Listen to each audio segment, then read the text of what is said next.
교재 137번 정부 형태에 관한 헌법 개정론 비판 부분 설명 시작하겠습니다.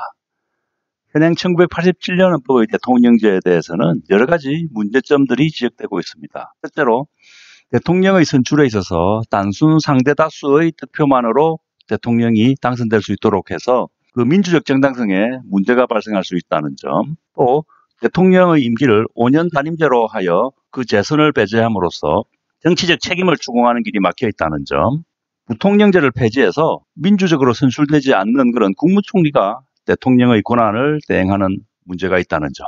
그래서 현행 상대다수 득표제를 결선투표제로 변경하자.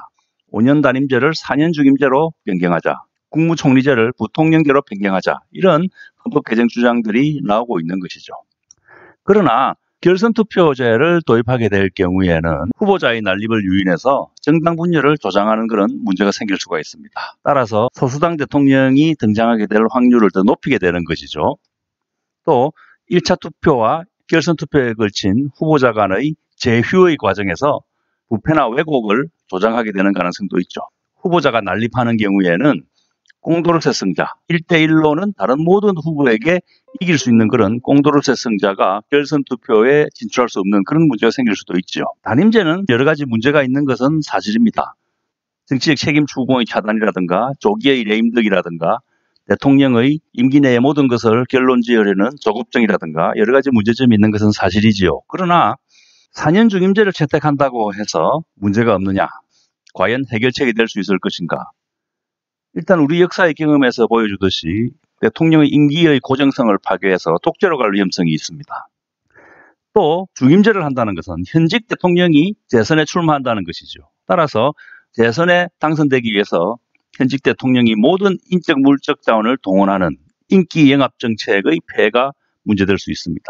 5년 단임제의 대통령이 대통령 자신에 대한 직접적인 정치적 책임을 묻는 길은 차단돼 있다 하더라도 대통령 임기 중의 총선이나 임기 종료 후의 대선에서 그 대통령 소속 정당의 후보를 선택하거나 거부하는 방법으로 간접적으로 정치적 책임을 추궁할 수는 있는 것이죠.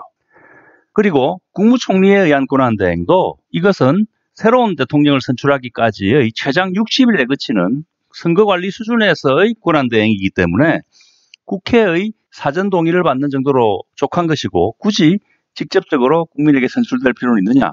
특히 오늘날 대통령 선거에서 대통령의 러닝메이트로 동반 선출되는 부통령은 대체로 선거 전략적으로 득표 전략을 위해서 지명되는 경우가 많아서 대통령 거리 시의 권한 대행자로는 적합하지 않다는 그런 비판도 나오고 있습니다.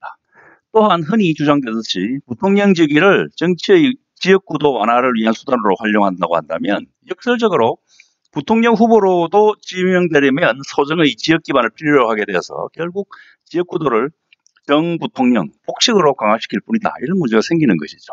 단임제에서 대통령이 교체할 수 없는 부통령을 가지고 있다는 것은 또 대통령의 레임덕을 가속시키는 그런 요인이 될 수도 있습니다. 다만 대통령의 권한대행자로서 그 남은 임기 동안 대통령의 직무를 수행하게 되는 부통령이 있는 경우에는 그거 자체가 일종의 탄핵의 안전판으로 작용할 수 있다. 현직 대통령을 탄핵하더라도 결국 남은 임기 동안 부통령의 권한대행 상태를 감내해야 되는 것이니까 그만큼 탄핵 소추와 탄핵 인용의 유인은 적어질 수 있다. 역설적으로 단임제 대통령의 임기를 보장하는 안전판이 될 수 있다. 그런 측면의 문제는 있을 수 있다고 생각을 합니다.